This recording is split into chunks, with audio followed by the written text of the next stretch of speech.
Hi hello नमस्कार सर्वांना, स्वागत आहे तुमचं माझ्या यूट्यूब चॅनलवर। तर चला आज आपण पालकचं गरगटं कसं करायचं ते बघणार आहोत। अतिशय सोप्या पद्धतीने हे बनवलेलं आहे। हे बघा, पालकची गड्डी घेतलेली आहे, स्वच्छ निवडून घ्यायची आहे आणि स्वच्छ धुवून घ्यायची आहे। हे बघा, आता आपण कट करून घ्यायची आहे। हे बघा, ही कट करून घेतलेली आहे।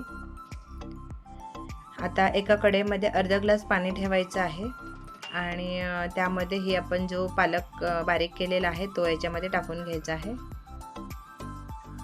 आता हे बघा, एका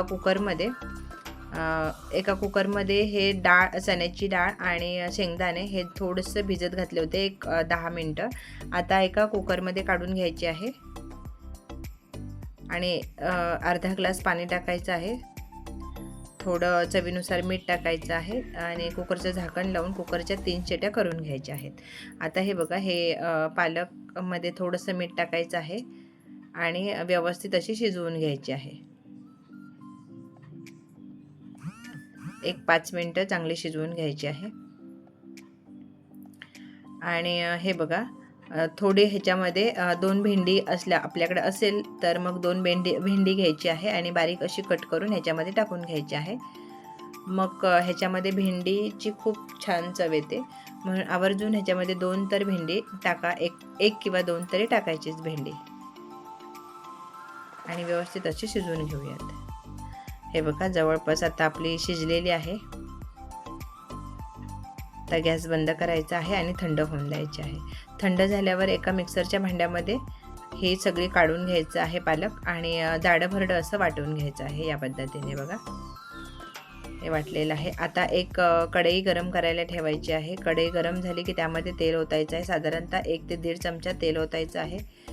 आणि हे बघा, अद्रक आहे अर्धा चमचा आणि लसूण आहे 1 चमचाभर आणि मिरच्या घेतलेल्या आहेत 2-4। आता हे बघा, तेल तापलं की जिरं मोहरी टाकायची आहे आणि जिरं मोहरी तडतडली चांगली की हिंग टाकायचं आहे आणि ह्याच्यामध्ये लसूण आलं टाकायचं आहे आणि व्यवस्थित छान परतून घ्यायचं आहे आणि मिरची पण टाकायची आहे आणि छान परतून घ्यायचं आहे, व्यवस्थित लालसर होईपर्यंत परतायचं आहे।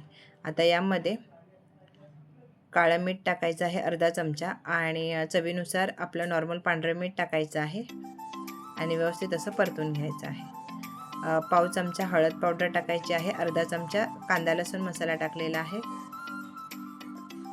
परतून घ्यायचं आहे आता व्यवस्थित। आता जे आपण पालकचं बॅटर वाटून घेतलेलं होतं ते यामध्ये टाकून घ्यायचं आहे आणि व्यवस्थित असं मिक्स करूयात। अतिशय पौष्टिक आणि चवीला एकदम अप्रतिम असं हे गरगटं लागतं। आता थोडंसं मिक्सरच्या भांड्यामध्ये पाणी टाकायचं आहे, साधारणतः 2 चमचे, आणि व्यवस्थित असं धुवून घ्यायचं आहे हे भांडं। आता हे बघा, चण्याची डाळ आणि शेंगदाणे हे कुकरला लावून घेतलेले आपण ते याच्यामध्ये टाकून घ्यायचे आहेत। आता मिक्स करूया व्यवस्थित असे आणि चांगली उकळी काढून घ्यायची आहे। हे बघा, असं एक 5 मिनिटं चांगलं शिजवून घ्यायचं आहे। आता रेडी आहे आपलं गरगटं। भाताबरोबर खाऊ शकता, भाकरीबरोबर सुद्धा छान लागतं, पण तरीही भाताबरोबर तर अप्रतिम लागतं। हे बघा, किती चवीला एकदम भारी झालेलं आहे। तर चला, माझे जर व्हिडिओ आवडत असेल तर लाईक करा, शेअर करा। चॅनलवर तुम्ही नवीन असाल तर चॅनलला सबस्क्राईब नक्की करा आणि हे माझी रेसिपी नक्की तुम्ही करून बघा आणि कमेंटमध्ये मला सांगा कशी झाली होती ती। तर चला, वेळात वेळ काढलात माझा व्हिडिओ पाहिलात त्याबद्दल धन्यवाद।